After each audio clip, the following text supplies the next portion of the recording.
morning, family. This is Brother Derek. As you can see by the title, this is a very touchy subject. But I had a dream last night, then I had some things happen this morning, and I realized I got to do this. I wanted to wait and do this video until I can go live, but at least it'll be on YouTube for years and years. The question and the real issue of this video is, why are there so many religions? If the Bible is correct, why are there so many branches of the Bible? Why are there so many religions? If anybody has the answer to that question, please leave it in the comments. Why are there so many religions? You got Muslim, you got Greek Catholic, Roman Catholic, you got Protestant, you got Mormon, Baptist, Protestant. Why are there so many religions? I don't understand. If it's one book and the book is real, why are there so many branches of that religion?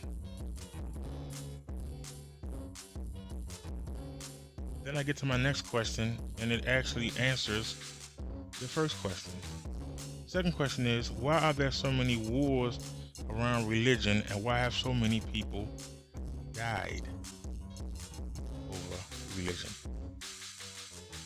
Let me say that again. Why are there so many wars around religion, and why have so many people died by that religion? And I believe the answer is, and correct me if I'm wrong, people take religion and put it to themselves or their family, their government, their nationalities.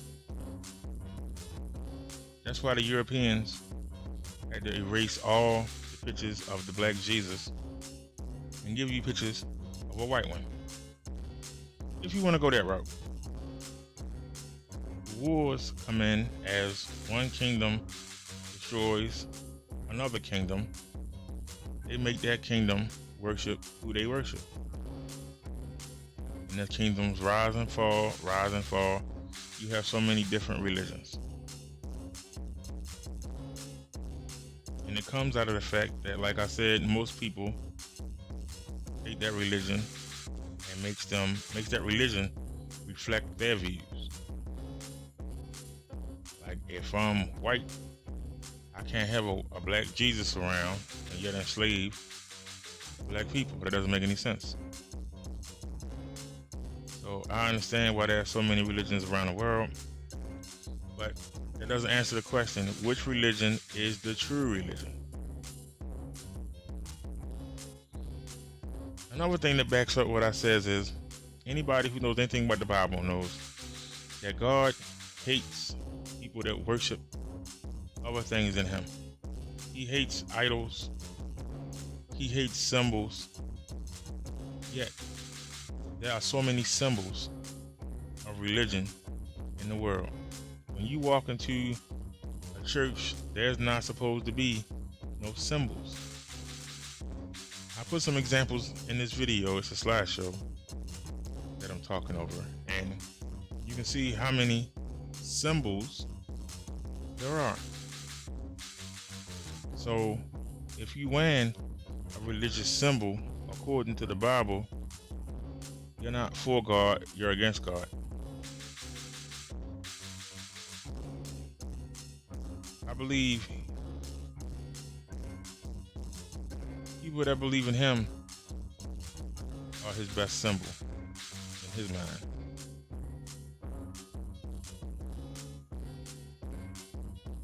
Now I might be going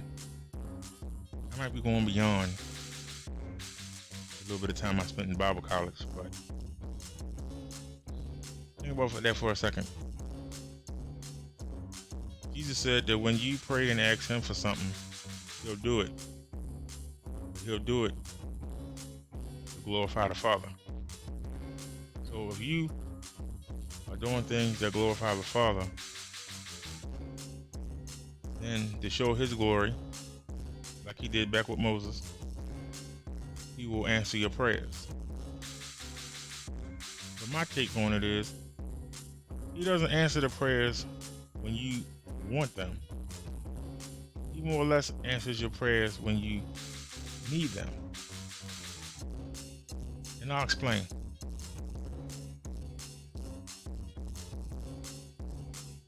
I'll use my life as an example, and I know that most YouTubers don't like talking about themselves because people will come after them, but I will take the chance. I've been taking the chance since I've been on YouTube.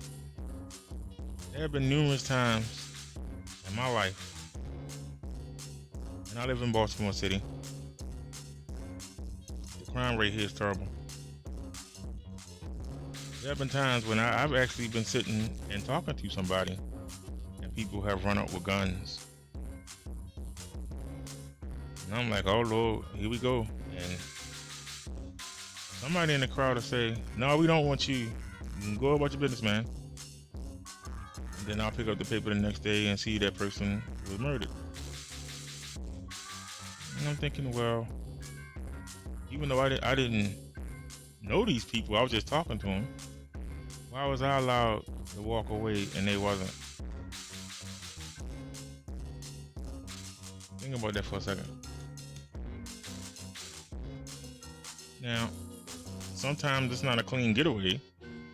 Sometimes they still might say, hey, you know, let me get that phone, or let me get that watch, or let me get that chain. But I was able to walk away. I've been in stores that have been robbed. I've been in carryouts that have been robbed. And everybody in the store been robbed except me. One time I had a rifle at my back. Before I went in the store, I just brought in what I needed. I didn't bring a phone or nothing. I just brought in the exact cost of the food I wanted. And when the gun was put to my back, the Korean lady snatched the money and ducked down underneath the bulletproof glass.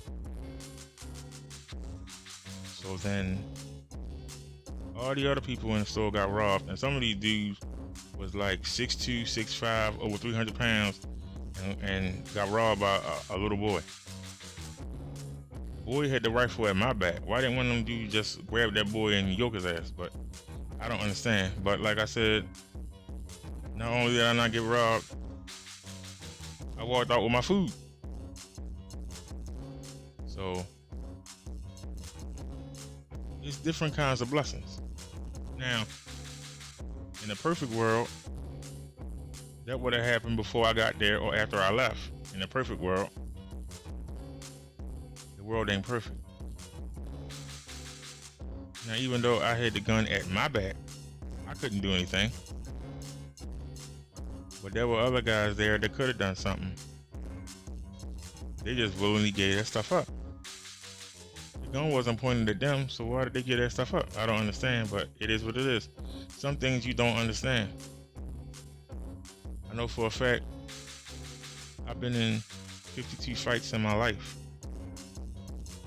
and I've only lost 3 of them. Wins and losses don't matter to me because nobody wins a fight. But I've never been seriously hurt. I may have gotten a black eye.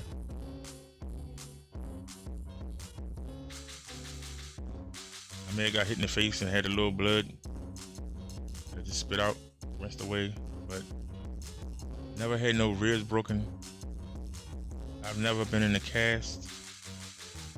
The only time I've ever been in any kind of pain is using man-made vehicles, like bikes. We found this bike with no brakes on it, and we decided we wanted to ride up and down the alleys of Emerson Village. And of course, a truck had to come when I'm on the bike, and I had to turn, and I wound up driving into a fence, a stone garage, and an iron gate, all perpendicular. And I ran smack into him.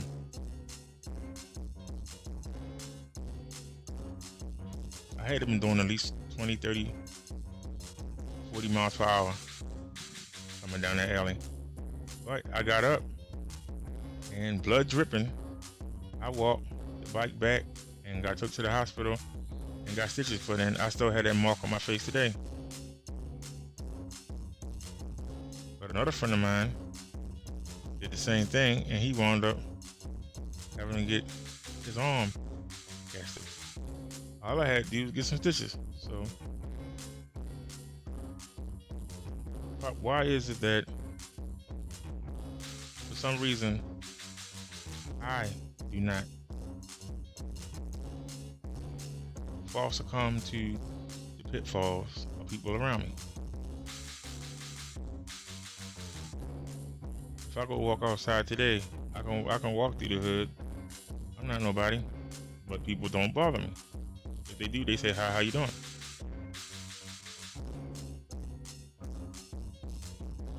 But I know I live in Murdermore, that any wrong move or any wrong step will lead to violence.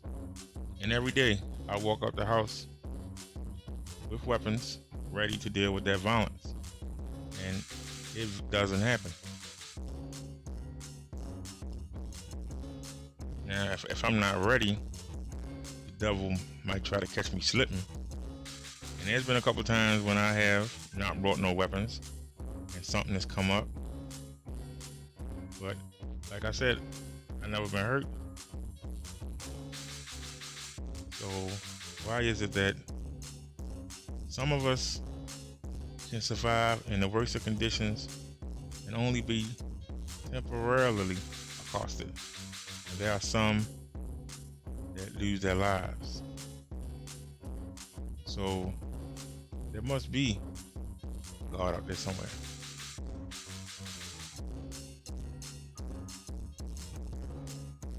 So one of these religions must be true, because if that was the case, it will be total anarchy. There are people who stay out of the way of the violence.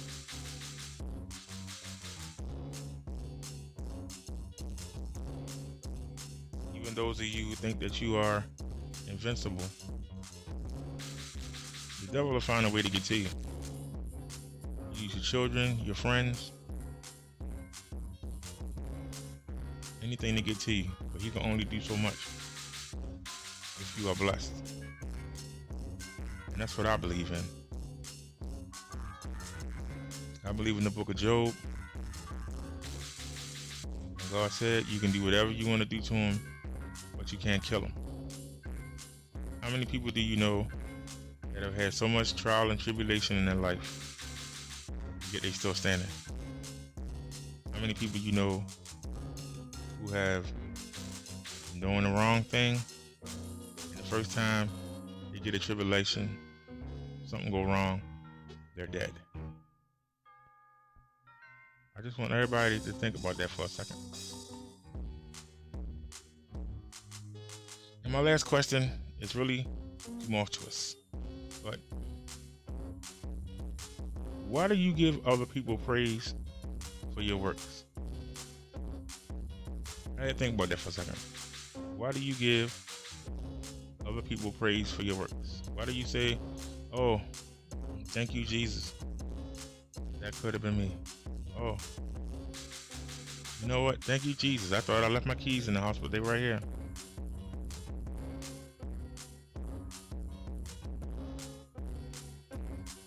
You're praising him for something that you did. But I understand the respect.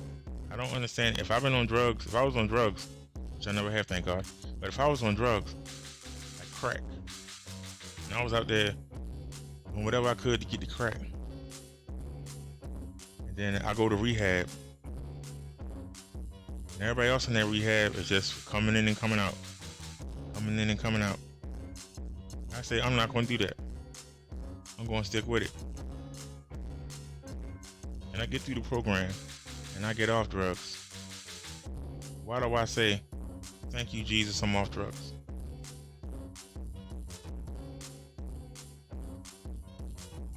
It's me that's not taking the drug. If I decide I want to go back to the drugs, ain't nothing Jesus can do about it. So you got to understand, there is a handoff. Your effort, he'll reward that effort. But you got to make the effort. Now, if you need to lean on something, if you need a crutch, then I can understand. But don't discount your effort. That's my point. Don't discount your effort. Because your efforts put you in that situation. Your efforts got you out of that situation. Jesus was with you the whole time. The whole time he was right there with you. Maybe you didn't get killed. Maybe somebody didn't shoot you for trying to break in that house to get something to get them drugs. He was there with you while you were doing all of that. But it took you to say, hey, I'm not doing this anymore. I'm chewing nicotine gum right now. February the 4th is coming up. It'll be a year I'll be smoke free. I done fell out in the middle of the street, had my face slammed against the daggone double solid line. Y'all know I started going down the street. I still got up and lit a cigarette when I came out the hospital. That was the first thing I did, was go get a cigarette. So I understand addictions. I understand. But it took me to help. I helped 2 ladies up 3 flights of stairs, and I had to carry that oxygen tank. While I was doing it, a vision came in my head. Every time you've been in the hospital, the first thing they do is ask you, are you on oxygen? And I thought about having to lug around those big tanks. That is what stops me from buying another cigarette. It took that. That was my breaking point. It wasn't me falling out in the middle of Park Heights Avenue on rush hour. How I didn't get run over, I don't know. But see, once again, Jesus was with me. It didn't take me getting pneumonia, being in the hospital for 9 days. They couldn't get it out my left lung. That didn't stop me. I still went and bought a daggone cigarette. So everybody has their breaking point. And when you get there, Jesus will be there with you. So I don't know which of these religions is the right religion. So I'm just going to stick with the base facts. Was Jesus black? Was Jesus white? The Bible says he is. Doesn't make a difference. Is he in your life? That should be the question. They say only 144,000 are going to make it into heaven, but the New Testament says everybody can go. Don't know. Doesn't make any sense. But I can tell you this: if the Old Testament is right, and then the New Testament is right, how many people are actually following the laws that Moses gave us? So it is possible that only 144,000. Because I don't know anybody that doesn't shave the bed. I don't know anybody that wears tassels. I don't know anybody that follows the laws that were given to Moses. There are very few people who do follow those laws to the letter. So maybe those are the ones that's going to go. But I do know they also say there's an outer gate. There's room for people in heaven who are not going to be inside that gate. But I'm living life right now in 2018. I can't worry about what might happen or what's going to happen later on. There's things going on down here now. Like I said, there are things that we can do to improve our situation. For some reason, Jesus would never talk to me. He would hint at me, and I would ignore him. He would hint at me, and I would ignore him. And I would see my life spiral downhill. I had to hit rock bottom. See, when you riding high, you're not going to listen. There are some of you who had that little thing in the back of your mind you ignore. That's telling you, you know you're doing wrong. You know you need to stop. You know you need to come back. You ignore it. because we are chasing the things of this world. But what happens? We get it, and then slowly, it gets taken away. And then you find yourself, you up one day, and then you turn around and your stuff gone. You rise up and you get it again, and it's gone. You rise up and you get it again. You never make it to where you wanted to be, one. And two, everything that all the possessions that you love in this world somehow are taken away from you. You're not supposed to worship possessions. Possessions are aids to help you get through the day. You're not supposed to worship. You're not supposed to worship a chain. Oh, I love this chain. Oh, more anything in the world. You're not supposed to worship your gun. Oh, I love this gun. This gun gold plated. Oh my goodness. I got the best gun in the world. Guess what? It's gonna get took from you. You're only supposed to worship one person. And that's God. Whatever you call him. Yahshua, Jehovah, whatever you call him.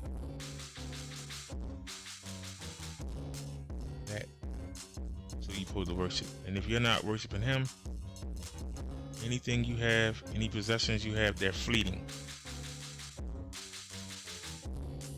Some people, by design, will always be over you. There ain't nothing you can do about that. There are some people that will always be over you. Some of the nastiest bosses in the world, they over you. You might say, man, I'll go work for this man, and I don't think he pays me a fair wage, and he treats us like dogs, but their job is always open. There's a place for you to go work. Your checks never bounce. The person is there because God put them there. Everybody can't be a boss. Everybody can't be a leader. Everybody can't be a YouTuber. There's a whole bunch of us YouTubers out here. Some are good at it, some ain't. But God can't put trust in you if you're not gonna carry out his mission. So my mission is to get us to come together, to wake up, do the things that we could do to improve our life so that we have more time to glorify him, God. Right now, we're not doing that. We're running. The white man ain't better than us.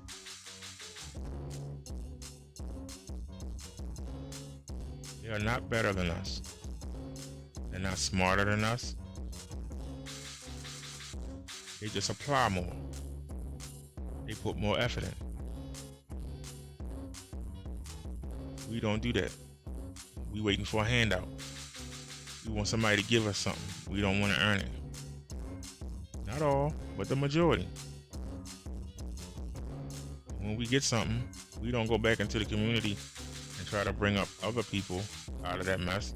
We leave them. But we still want them to buy our shoes.